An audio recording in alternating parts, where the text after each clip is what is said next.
So I have a track day this week at Alton Park, and I just want to make some improvements because I've got a bit of a boost creep problem. I hit my target boost, and then now we've sorted out the crank trigger problem so we can go high up in the revs. Now the boost is just spiraling away up at the top end. So I've taken the turbo and manifold off it all now.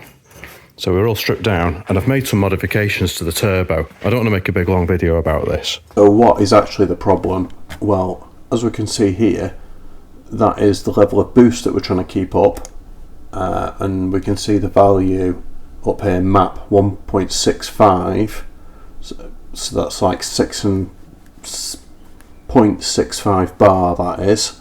But as we roll through the log, it then swoops up here, and our critical RPM is about here, which if we look up here we can see it's basically 5,000 RPM.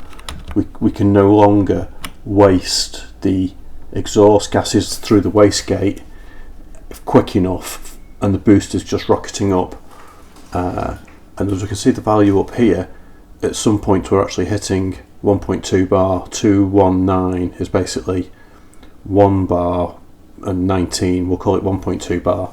So, and this isn't a random occurrence. Literally every time that we come up the boost, it's going normal, off like a rocket, and that's quite dangerous. We're not in control of the boost at that stage. It's just making, look at that, going for the lasers up there, and that's on a big long pull. We can see the revs going up. The blue line is the revs, so that's all going to end in tears. So we're going to port out the wastegate. The turbo, the problem is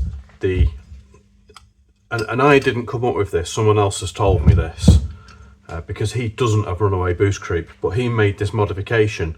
Now the actual wastegate itself, the hole is the right size, but the problem is the casting just in this neck here is very tight. There's like some walls on either side. So what we need to do is get the die grinder in there to machine that out. So, you know, and these turbos are so easy to work on. There's literally just a band here like this, that if you undo this band,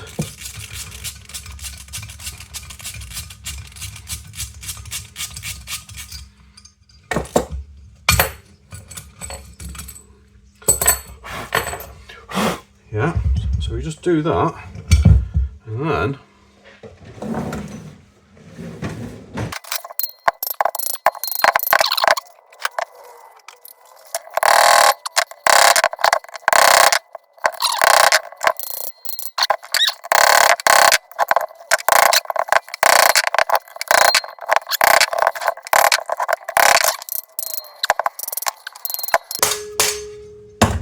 you see the gap, it's getting bigger. There you go. So that's what does the work. Yeah, the exhaust gases literally energize that. So it just literally sits onto that taper there. Okay, we want to be careful with that. We don't want to damage that turbine, because that would be end of the game. Now there's a little pin, and the little pin goes in a little hole, and that's what stops it from rotating. But we need to clock a turbo to make it fit in the right angle. So I literally just grind the pin off, and then you can just put it on wherever you want and rotate it around. And when you tighten up that clamp, it clamps it all together. So anyway, the actual housing itself, let me just give this a clean. In this housing here, there are some shoulders just here and here. And these shoulders are the devil. They are what are stopping this, and you can see them really well from here. These bits, yeah? You just got to take these bits away. So that port, we can literally just cut quite a big chunk out of there. What can I draw on it then? Here. So we need to take that area away there. Yeah? Take the pen lid out of my mouth. But again, it's here. Yeah, we need to take that bit away. Once we get rid of that, we can get the gases out of there. And it works because I've done it to the car already, and I'm just taking this apart to show you where, because this is my a spare turbo, and you know, a man should always have a spare when he's in this deep. And the beauty of this is another good turbo. I bought this on eBay, and it was like 135 quid to my door for a proper Mitsubishi td04, you know, Mitsubishi turbos that go on Subarus. You know, you just can't beat this. And not only do you get a turbo for that money, it also came with the banjos, the coolant banjos, and the oil drain. And all you need to do is cut the oil drain and make it a funny angle to get it back to where it's supposed to go. You know, half of the work is done for you already. Like buying a second-hand turbo like this, and all you've got to do is clock it around. The other hard thing you've got to do is there's a big circlip, and the circlip is attached here, and you need to squeeze them in with some big circlip pliers, and then get that ring out, and then you can smack the housing off, and then you can clock that round as well. So I've bored out.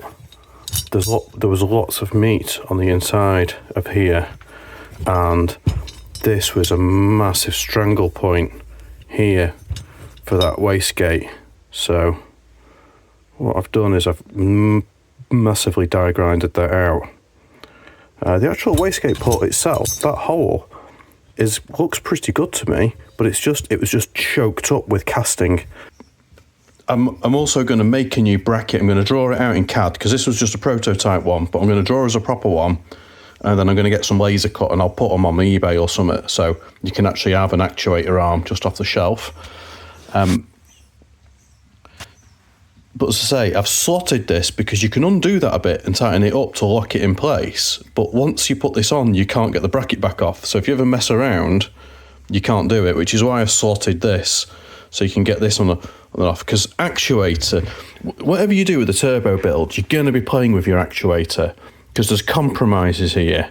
You need a spring strong enough to keep the wastegate close, but you also don't want it too strong because you want to be able to manage your target boost. So, you know, whatever you do, you'll end up playing with actuator springs. And in this little journey, that was my old turbo, I have got a box here full of bits of spring and springs that I've cut down and reduced the sizes of them, because it's a funny old game, actuator springing. And if you try to use preload, the more you preload an actuator, yeah, you're gonna wind it in, so you're preloading it. You also reduce its travel, because you know, if you're pulling the spring this way in, when you're actually going to use the boost to push it forward, you've got less distance, and less distance means less opening angle.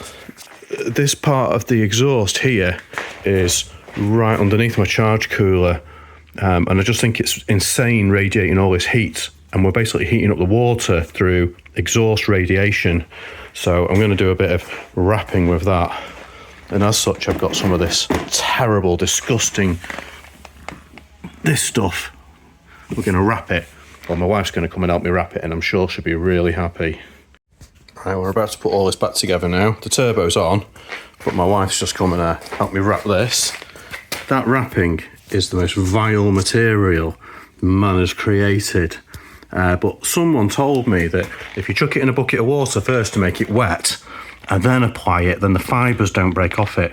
So I've just done that with gloves, and I'm not actually itching, and it's not horrible, but we'll see how long it lasts. I'm not using those stupid clips that come with it either.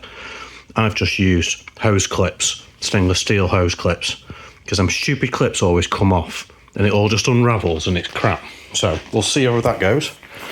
Now, my insulated water pipes are on. We'll just get this exhaust on, and then we'll see how it goes and see if we boost properly or not. Right, So now we can see this is a log from after we've done the porting and we're no longer peaking. I've got my boost control set up to be about 1.7 bar, 1.8 bar, and as we can see on that log there, that the value it's keeping is 169, which is about 0.7 bar. So we are hitting target and we're going right up the rev range. So that's 6,000 RPM, 6,400 there, yeah, 6,500 RPM, and we're holding it. Let's go and find a bigger pull, because I think I go higher than that in this log at some point. Hang on. Yeah, there's a higher one. What do we get to there? 6.7. Is there a higher one? Yeah, there we go. We're just not ending up at 1.2 bar anymore. We're hitting target. Now, this has a secondary effect. So let's find a nice example. That'll do. We'll go in there. So that's a first gear, second gear, third gear pull, I'd imagine. Or maybe it was a second gear to get a bit of boost going, and then I did a pull and a pull. Now, the fuel injector duty cycle is in pink here. And as we can see, we're now only hitting 91% fuel injector cycle, and if we get the AFRs on the log as well, we can see that we're now holding sensible AFRs. So like an average there is average AFR 12.95. So and again there, that's flat as a pancake pretty much, and we're at 13. My tune needs work, but because we're not ending up maxing out the injectors, we can actually achieve a fuel ratio that we're hoping for. But when you've just got the boost flying away to going for shooting for the stars, you're never going to fuel for it. Well, unless you've got really big injectors, and even then, you're just going to make more and more boost. So you need to be in control of your boost. And if the wastegate is too small, you're never going to be in control of it. So I'd say this was a successful operation, and we are now ready to go to Alton Park.